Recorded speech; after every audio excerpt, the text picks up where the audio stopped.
डूबते हुए को तिनका का सहारा ही काफी होता है। हम लोग का सारा समय और ऊर्जा खत्म हो रहा है 1 से 5 में एलिजिबल कराने के लिए ही। इसको करने के लिए इच्छा शक्ति की आवश्यकता है, क्योंकि राइट क्वालिटी एजुकेशन का हनन हो रहा है।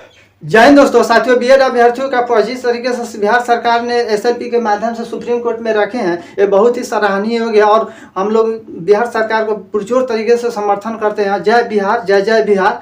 देखिए, कुछ ऐसे बीएड कैंडिडेट हैं, उनको एसएलपी में कुछ ऐसे शब्द चिंता, साथियों उनका हम चिंता आज दूर करेंगे। इस वीडियो में बने रहिएगा। सबसे पहले हम इस 4 पॉइंट के माध्यम से बहुत ही साधारण लहजे में बातें करेंगे।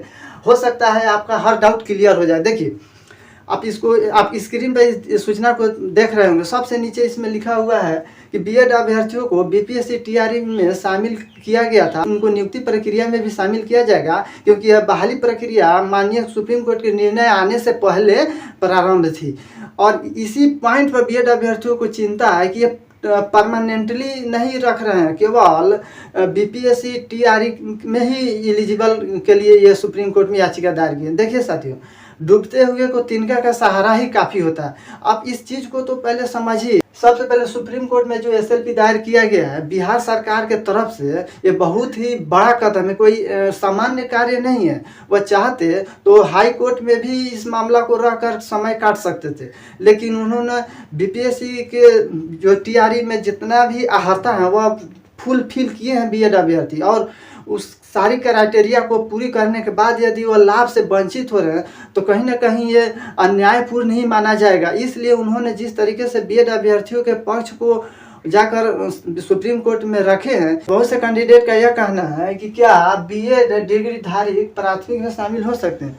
हम लोग का सारा समय और ऊर्जा खत्म हो रहा है 1 से 5 में एलिजिबल कराने के लिए ही, और आप डाउट है आपके मन में। देखिए, बहुत से ऐसे पॉइंट्स हैं, बहुत से ऐसे क्लू है कि हम 1 से 5 में शामिल हो सकते हैं, लेकिन इसको करने के लिए इच्छा शक्ति की आवश्यकता है, और माननीय बिहार सरकार में ये इच्छा शक्ति है, इसीलिए वो सुप्रीम कोर्ट में गए हैं। आप उनका समर्थन कीजिए, क्योंकि ये कोई साधारण कार्य नहीं है कि कोई राज्य सरकार यदि किसी लाभ के वंचित व्यक्तियों का आवाज़ उठाकर सुप्रीम कोर्ट में जाना, ये कहीं ना कहीं ये बहुत ही विशिष्ट कार्य माना जाएगा। और कुछ लोग कह रहे हैं कि इससे कुछ नहीं होगा, यह समय की बर्बादी है। सबसे पहले मैं उनको कहना चाह रहा हूं कि क्या बिहार सरकार के पास यही एक पॉइंट था कि एसएलपी दायर करके समय का बर्बादी कर सकते? उनके पास तो बहुत ऐसे पॉइंट्स थे कि वह समय काट सकते थे, लेकिन सुप्रीम कोर्ट में जाने का उद्देश्य उनका यही था कि पूरे भारतवर्ष में लागू होगा, प्रत्येक स्टेट में लागू होगा, इसलिए उन्होंने एसएलपी दायर किए हैं सुप्रीम कोर्ट में। ये सरासर ये मूर्खतापूर्ण बात है कि समय की बर्बादी करने के लिए तो उनके पास भरमार है पॉइंट्स का, लेकिन उन्होंने सुप्रीम कोर्ट में जाने का उद्देश्य इस का है क्योंकि वह हर राज्य में लागू हो जाएगा। और कुछ लोग कह रहे हैं कि बीएड वर्सेस बीटीसी। साथियों, बीएड वर्सेस बीटीसी कहीं से भी नहीं है, क्योंकि एक के साथ सम्मानजनक व्यवहार किया जाएगा और एक के साथ अपमानजनित, तो कहीं ना कहीं ये अन्यायपूर्ण माना ही जाएगा। और बीएड अभ्यर्थी भी कोई अपने मन से डिग्री नहीं किए हैं। एनसीटी आयोग के तरफ से बाकायदा राजपत्र जारी किया गया था, उस राजपत्र के आलोक में इनका निर्णय है। तो इसलिए एक बैग आप इसको खारिज कर देना कि ये लोग का मांग जायज नहीं है, तो कहीं ना कहीं आपको ये मूर्खतापूर्ण विचार है आपके मन में। इस बात को निकाल दीजिए। आप कहिएगा कि बीएड वर्सेस बीटीसी का मामला, देखिए कि माननीय सुप्रीम कोर्ट का निर्णय 11 अगस्त को आ गया, उसी बेस पर यदि सब चीज़ क्लियर कर दिया जाए और सारी व्यवस्था उसी आधार पर अगर से सुचारू रूप से चलाया जाए, तो आपको लग रहा है कि ये विवाद समाप्त हो जाएगी, तो ऐसा नहीं है। देखिए, बीएड किए हुए ऐसे अभ्यर्थी हैं जो बतौर शिक्षक कार्यरत है स्कूल में।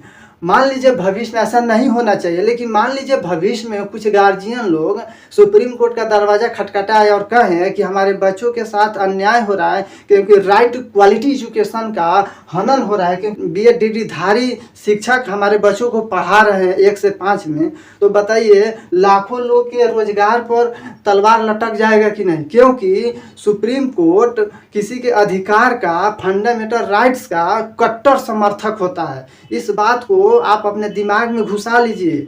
और कह रहे हैं कि बीएड का मांग जायज नहीं है। तो देखिए, सुप्रीम कोर्ट का निर्णय है, लेकिन कहाँ पर लिखा हुआ है कि सुप्रीम कोर्ट के निर्णय पर हम अपनी सहमति और असहमति बयान नहीं कर सकते हैं। सच में ऐसा कहीं भी मेंशन नहीं है। हम अपनी बात रखने के लिए स्वतंत्र हैं।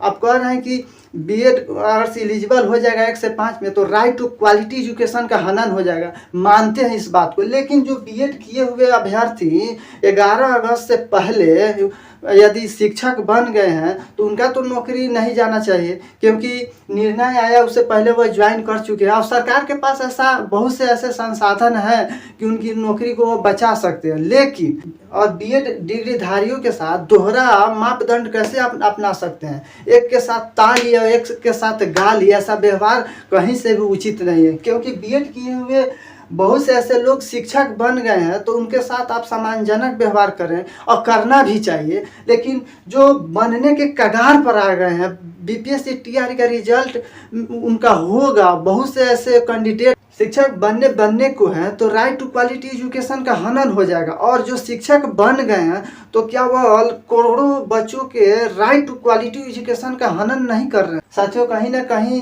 इस बीएड वर्सेस बीटीसी का मुद्दा नहीं है, और हम सरकार से मांग करते हैं कि इसका रास्ता कोई ना कोई हल निकलना चाहिए।